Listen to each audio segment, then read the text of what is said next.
અમદાવાદથી શેલા વિસ્તારમાં હજુ કેટલીક સોસાયટીઓમાં પાણી, એપલવુડ વિલા બંગલોઝમાં કમર સુધી પાણી, 48 કલાક બાદ પણ કમર સુધી પાણી ભરાતા રહેવાસી પરેશાન।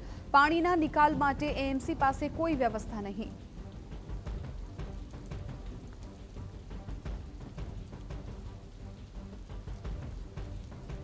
મ્યુનિસિપલ કોર્પોરેશન હોય કે પછી અવડા હોય, વરસાદી પાણીનો નિકાલ થઈ ગયાની વાત સૌ કોઈ તંત્ર દ્વારા કરી રહ્યા છે, પરંતુ હજુ પણ વરસાદ બંધ થયાના 48 કલાક વીતી ચૂક્યા છે, પરંતુ તેમ છતાં અનેક એવી સોસાયટી છે કે જે સોસાયટીમાં ઘૂંટણસમા પાણી જોવા મળી રહ્યા છે।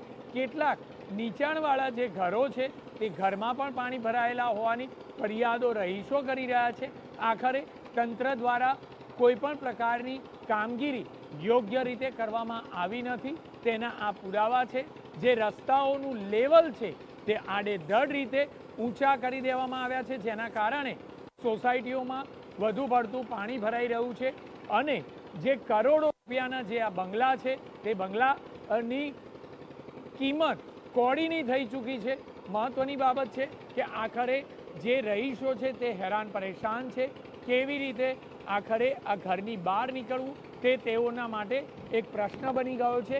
મહત્વની બાબત છે કે જે રીતે 2 દિવસ અગાઉ વરસાદ પડ્યો હતો ત્યારે જે આ દિવાલો છે તે દિવાલો પણ પાણીમાં ગરકાવ થઈ ગઈ હતી અને હાલના તબક્કે જોઈએ તો પાણીનું લેવલ કેટલેક અંશે ઘટ્યું છે, પરંતુ તેમ છતાં આખરે આ પાણી સંપૂર્ણ રીતે ક્યારે ઓસરી જશે અને ક્યારે લોકો પોતાના રોજિંદા જનજીવનમાં પૂર્વવત રીતે કામ કરશે તે બાબત મહત્વની છે।